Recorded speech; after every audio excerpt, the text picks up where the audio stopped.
Someshwar reporter, प्रत्येक बातमी सर्वात आधी तुमच्यापर्यंत. सोमेश्वर रिपोर्टर. नमस्कार, सोमेश्वर रिपोर्टर मध्ये आपलं स्वागत आहे. आता आपण आहोत बारामती तालुक्यातील प्रसिद्ध अशा मोडवे गावामध्ये. माता मंदिर ज्या ठिकाणी आहे त्या ठिकाणी आहोत. बारामती तालुक्यात नव्हे तर पुणे जिल्ह्यात प्रसिद्ध असे मरीमाता मंदिर आहे. या मोडवे गावाला मरीमाता मंदिरामुळे मोठं नाव मिळालेलं आहे.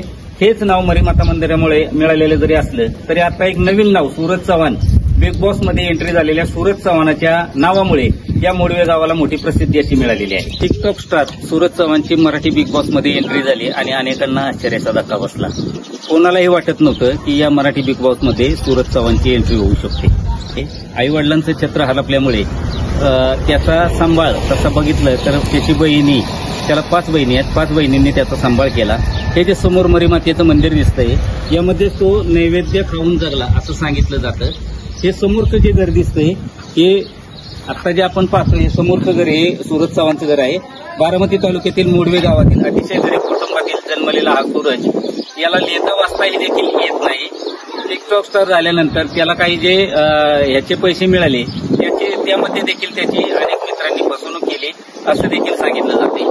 त्याच्या घरच्यांना याविषयी काय वाटतं, त्याच्या बहिणीला काय वाटतं, तो आता इतक्या मोठ्या शो मध्ये काम करतो आहे त्यामुळे त्याच्या घरच्यांना त्याचं कुतूहल आहे, अनेकांना कुतूहल आहे. त्याच्या घरच्यांना याविषयी काय वाटतंय त्यांच्याकडून आपण जाणून घेणार आहोत. अतिशय साधं असलेलं हे घर खूप सारं मनामध्ये दुःख पचवून तो आता जगत आहे असं दिसतंय. एकदम साध्या पद्धतीच्या घरामध्ये त्याच्या घरामध्ये कोण आहेत, घरची माणसं कशी आहेत, घरच्यांना त्याच्याविषयी काय वाटतंय त्याविषयी आपण जाणून घेणार आहोत. पोस्टमध्ये गेलाय आणि तुम्हाला त्याच्याविषयी जुन्या आठवणी किंवा त्याच्याविषयी आता काय वाटतंय? आता मला म्हणजे आनंद वाटतोय. बर, चांगलं वाटतंय. त्याची कष्ट करून खात होता, हे करत होता, ते आता आम्हाला भारी वाटतंय. बिग बॉस लहानपणाचं कसं आयुष्य होतं त्याचं? लहानपणाचा विषय असंच होता, गरिबीत. लहानपणीच आई वडील वारले म्हणून कळलंय आम्हाला. त्याच्यानंतर त्याचा सांभाळ कोणी केला? मी केला.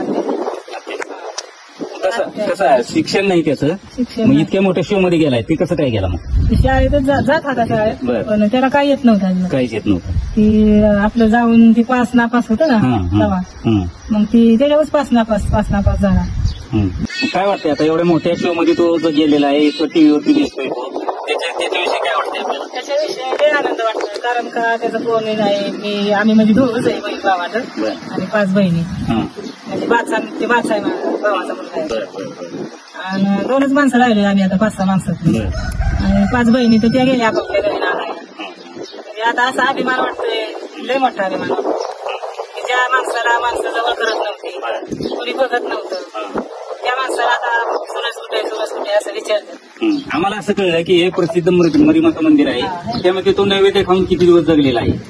असं नैवेद्य खाऊन तर जगला नाही. मी त्याला 10 वर्षाचा होता तसं आई वडील वाढले, आई वडील चुलता परत आजी. त्याला काय नैवेद्य खाऊन जगण्याची काय त्याला हे नव्हतं.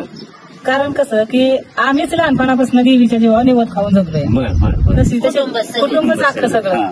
म्हणजे त्याच्या 5-6 बहिणी, माझी 4 मुलं, मी, माझा भाऊ, आई वडील, आम्ही लहानपणापासून त्या देवीच्या जेव्हा जगलेलं आहे. म्हणजे अख्खं कुटुंब जगलंय आमच्या. तो नाही जगलाय अख्खा. त्याला मी सांभाळलेलं आहे ना, त्याचा आई वडील वारल्यावर. असे सांगणारे लोक काय सांगतात तसं काय नाही. त्याला भरपूर माणसं आहे, म्हणजे भरपूर त्याचा परिवार आहे. आम्हाला कळतंय की त्याची काय फसवणूक वगैरे झाली मध्ये. अशी फसवणूक तशी बरीच जणांनी केली त्याची, पण आता त्याविषयी आम्ही कट करून टाकलाय. काय का नाही, पिक्चर मध्ये गेला तिकडे पण एका माणसाने फसवलं, म्हणलं गाडी घेऊ तुला गाडी घे. 30,000चं काम केलं 1 महिनाभर. त्या माणसाने बारामतीच्या ती गाडी घेतली आणि ती पण पैसे नाही दिले. म्हणजे जाऊ दे म्हणून गाडा तुझ्या नशिबातलं नाही गेलं. मग शेवटी त्याच्या म्हणजे जेवायला यायचा माझा आत्या पैसे नाही म्हणलं नसतं. आमचा भाऊ ती पण जेवायला घालायची, सगळी जेवायचं. नंतर आमच्या सुनाला ते 500 रुपये द्यायचा, म्हणायचा बाई राहू दे. मी म्हणायची राहू दे, नको देऊ. नाही म्हणायचा राहू दे. हे म्हणजे आमच्या 3-4 घरी जेवायचा. तो जेवणा खावण्याचं कसं काय नव्हतं. आणि देवीकडे त्याला लॉकडाऊन मध्ये येऊन देत नव्हती देवीकडे माणसं. कारण का लय लोक यायची दिवसाच्या तिथं 4-4, 5-5 गाड्या यायच्या लांब बीड बारशे. आणि मग ती आम्हाला म्हणायचा बाया त्या माणसं आली म्हणायची बाळा तिकडं जा, तिकडं माणसं लावून पाठव तिकडं. तशी गावातली लोक नव्हती काय विरोध करत. त्याला ते दमा होता ना, त्यामुळे लोक भ्यायची. लांब लोक येत्या. कार्यक्रम बघता का आपण? आता बघत होतो. कसं वाटतंय आपल्याला? लय भारी वाटतंय. भारी म्हणजे लय भारी वाटतं. आपल्या बरोबर आणखीन काही गावकरी आहेत त्यांच्याकडून जाऊन तुमचं काय नाव आहे? मनीषा विश्वास मोरे. काय सांगतात सूरज विषय? सुरेश लय भारी बोलते. आमच्या बरं देवळात बसायचं उठायचं माझ्या बरं काम करू लागायचं. त्याला लय देवाचं नाद आहे. देवाचं परिषद होऊ लागायचं मला. सगळं काम करू लागायचं मला. म्हणजे देवीच्या कृपेने तो आता कुठे गेलाय? मोठ्या शो मध्ये गेला. मोठ्या शहरामध्ये गेला. आम्हाला लय आनंद आहे त्याचा. आम्हाला लय भारी वाटतंय ते. एवढा मोठा स्टार झालाय आता तो. त्याच्या लग्नाचं वगैरे काय नियोजन आहे का? लग्नाचं नियोजन आहे ना. त्यांनी बिग बॉस मध्ये आपलं जी महाराज नाहीत का त्यांना सुद्धा सांगितलंय की मला महाराज मुलगी बघा म्हणून. आता महाराज काय करतात बघू ना. महाराजांनी नाही बघितलं तर आम्हाला बघावंच लागणार आहे ना. कशी मुलगी पाहिजे आपल्याला? मुलगी आपली गरिबाची पाहिजे. त्याचा प्रपंच केला पाहिजे. तो भोळा शंकर आहे. अशी त्याला बी तशीच मुलगी पाहिजे. आणि एखादी छानच्या बिलीची केली ती गेली त्याचं घेऊन मग काय करायचं असं आहे ना. काही लहान मुली आपल्या बरोबर आहेत. काही सूरजच्या भाची आहेत त्यामध्ये ज्या छोट्या छोट्या व्हिडिओ किंवा रील्स बनवताना त्याला मदत करायच्या. त्यांच्याकडून आपण जाणून घेणार आहोत कशा पद्धतीने मदत करायची. तू मी व्हिडिओचा फोन धरायची. ते गाणं शोधू लागायची आणि त्याला सांगायचे असं कर तसं कर. तुझं काय नातं? बाची मामा. मग आता मामा एवढ्या मोठ्या बिग बॉस मध्ये गेलेला आहे त्याबद्दल काय म्हणते? आनंद वाटतं. असं वाटतं की मामा ट्रॉफी घेऊन येऊन. अरे वा. ओकेच. तू काय सांगशील?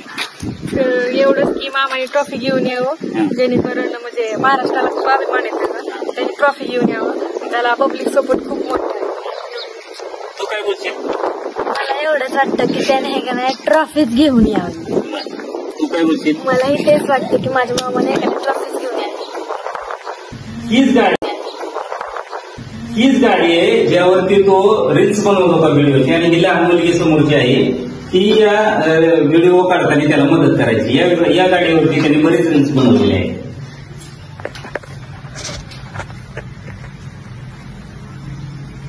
एका छोट्या कुटुंबातून आलेला हा मुलगा आता मराठी बिग बॉस मध्ये जातो काय आणि महाराष्ट्रातील लोकांची मनं जिंकतो काय.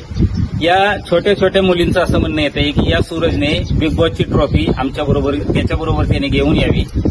सोमेश्वर रिपोर्टर मी महेश जगताप, विजय लकडे, बारामती.